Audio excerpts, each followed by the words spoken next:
Hello friends, स्वागत है आपके अपने चैनल जेएम ट्यूट्स में। आज हम लोग बहुत महत्वपूर्ण सेशन के साथ प्रस्तुत हुए। जैसा कि आप सभी को पता है, किसी भी कॉम्पिटिटिव एग्जाम में पास करने के लिए उस एग्जाम से संबंधित प्रीवियस ईयर क्वेश्चन का रिवीजन लगाना बहुत ज़रूरी होता है। तो इसलिए आज हम लोग 7th और 10th संयुक्त सिविल सेवा प्रारंभिक परीक्षा 2021 के प्रश्नोत्तर का वन शॉर्ट रिवीजन लगाने वाले हैं। तो चलिए शुरू करते हैं प्रश्नोत्तर के सिलसिले को। आज का हमारा पहला क्वेश्चन है, भूमिज विद्रोह का नेता कौन था? इसका सही आंसर है ऑप्शन नंबर बी, यानी कि Ganga Narayan is the right answer. अगले प्रश्न की ओर चलते हैं। तो अगला प्रश्न है, मुगलों के समय झारखंड का प्रदेश डैश के नाम से जाना जाता था। इसका सही आंसर है ऑप्शन नंबर बी, यानी कि कुकरा इज द राइट आंसर। अगले प्रश्न की ओर चलते हैं। तो अगला प्रश्न है, अंग्रेजों का झारखंड के सर्वप्रथम प्रवेश डैश की ओर से हुआ। इसका सही आंसर है ऑप्शन नंबर सी, यानी कि Singhbhum is the right answer. अगले प्रश्न की ओर चलते हैं। तो अगला प्रश्न है, निम्नलिखित में से किस पर्व से पहाड़िया खड़िया की आर्थिक स्थिति उजगार होती है? इसका सही आंसर है ऑप्शन नंबर डी, यानी कि फांगो इज द राइट आंसर। अगले प्रश्न की ओर चलते हैं। तो अगला प्रश्न है, डैश आदिवासियों का निवास स्थान टंडा के नाम से जाना जाता है। इसका सही आंसर है ऑप्शन नंबर सी, यानी कि Birhor is the right answer. अगले प्रश्न की ओर चलते हैं। तो अगला प्रश्न है, डैश आदिवासियों में विधवा पुनर्विवाह को मोयारी कहते हैं। इसका सही आंसर है ऑप्शन नंबर ए, यानी कि Korwa is the right answer. अगले प्रश्न की ओर चलते हैं। तो अगला प्रश्न है, धुमकुड़िया का तात्पर्य है। इसका सही आंसर है ऑप्शन नंबर डी, यानी कि युवा गृह इज द राइट आंसर। अगले प्रश्न की ओर चलते हैं। तो अगला प्रश्न है, फालकोट की गुफाएं डैश में अवस्थित है। इसका सही आंसर हो जाएगा ऑप्शन नंबर ए, यानी कि Gumla is the right answer. अगले प्रश्न को चलते हैं। तो अगला प्रश्न है, लोहा गलाना डैश आदिवासियों का एक प्रारंभिक पेशा है। इसका सही आंसर हो जाएगा ऑप्शन नंबर सी, यानी कि असुर इज द राइट आंसर। अगले प्रश्न को चलते हैं। तो अगला प्रश्न है, निम्नांकित स्थानों में से किसे मंदिरों का नगर के रूप में जाना जाता है? इसका सही आंसर है ऑप्शन नंबर ए, यानी कि Maluti is the right answer. अगले प्रश्न को चलते हैं। तो अगला प्रश्न है, यह झारखंड का एक जिला है जहां 50 एकड़ भूमि पर एक बड़ा तालाब हुआ करता था और कविदंदी के अनुसार कोई भी व्यक्ति तैरकर अथवा हाथी पर या नाव पर तालाब को एक छोर से दूसरे छोर तक पार नहीं कर पाया है। यदि किसी ने ऐसा दुस्साहस किया भी तो उसके पांव घेरे में फंस जाते थे और वह अपने आप को जल समाधि में पाता था। उस जिले का नाम बताएं जहां यह तालाब स्थित है।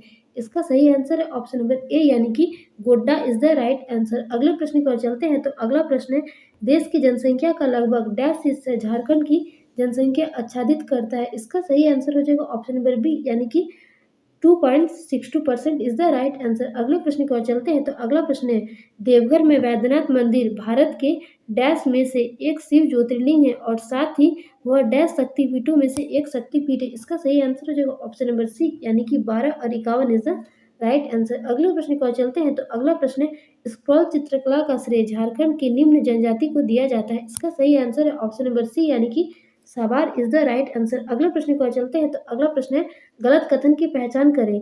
तो पहला में है दनसाई और सोहराई, जहां युवा वर्ग करम की रात को गाता और नाचता है। अगला है, टूसू फसल पर्व मुख्यतः अविवाहित कन्याओं द्वारा मनाया जाता है। अगला है, सरूल या बा, जहां साल और महुआ के फूलों का प्रयोग अनुष्ठानिक रूप में किया जाता है। अगला है, माघी पूजा ओंग जनजाति का एक महत्वपूर्ण त्योहार है। इसका सही आंसर हो जाएगा ऑप्शन नंबर डी, यानी कि माघी पूजा ओम जनजाति का एक महत्वपूर्ण त्योहार है। अगले प्रश्न की ओर चलते हैं। तो अगला प्रश्न है, बॉक्साइट के आरक्षित भंडार की दृष्टि से झारखंड राज्य का भारतवर्ष में डैश स्थान है। इसका सही आंसर है ऑप्शन नंबर बी, यानी कि 7वां स्थान इज द राइट आंसर। अगले प्रश्न की ओर चलते हैं। तो अगला प्रश्न है, निम्न झारखंड का धनुर्धर नहीं है। इसका सही आंसर है ऑप्शन नंबर डी, यानी कि Aruna Mishra is the right answer. अगले प्रश्न की ओर चलते हैं। तो अगला प्रश्न है, यह त्योहार मुख्यतः पशुओं के लिए है। इसका सही आंसर है ऑप्शन नंबर ए, यानी कि वंदना इज द राइट आंसर। अगले प्रश्न की ओर चलते हैं। तो अगला प्रश्न है, प्राचीन काल में इसे राजा कंटक देव द्वारा शासित कैलाशपुर परगना के नाम से जाना जाता था। इसका सही आंसर है ऑप्शन नंबर सी, यानी कि Simdega is the right answer. अगले प्रश्न की ओर चलते हैं। तो अगला प्रश्न है, टोकरी बनाने वालों का छोटा समुदाय जो अपने घरों की दीवार पर प्राकृतिक पार्थिव रंगों में से मुख्यतः पुष्पीय और जंगल आधारित मूल भावों का प्रयोग करते हैं, समुदाय का नाम बताएं। इसका सही आंसर है ऑप्शन नंबर सी, यानी कि Turi is the right answer. अगले प्रश्न को चलते हैं। तो अगला प्रश्न है, झारखंड राज्य का संचित क्षेत्र है। इसका सही आंसर है ऑप्शन नंबर ए, यानी कि 3.007 lakh Hector is the right answer. अगले प्रश्न की ओर चलते हैं। तो अगला प्रश्न है, जोहार का विस्तार रूप है। इसका सही आंसर हो जाएगा ऑप्शन नंबर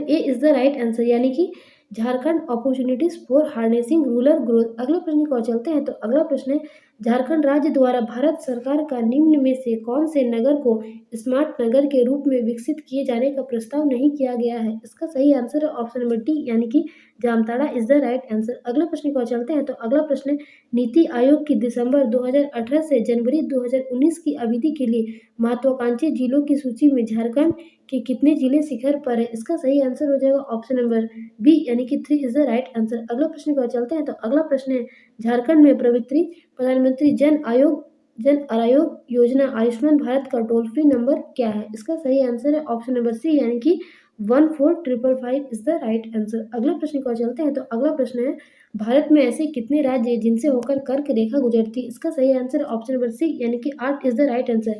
भारत में किन किन राज्य से होकर कर्क रेखा गुजरती, उन राज्यों का नाम आप कमेंट बॉक्स में कमेंट करके जरूर बताइएगा। अगले प्रश्न की ओर चलते हैं। तो अगला प्रश्न है, झारखंड में जनसंख्या घनत्व है। इसका सही आंसर हो जाएगा ऑप्शन नंबर सी, यानी कि 414 व्यक्ति प्रति वर्ग किलोमीटर। इस वीडियो में इतना ही, फिर मिलेंगे नेक्स्ट वीडियो में।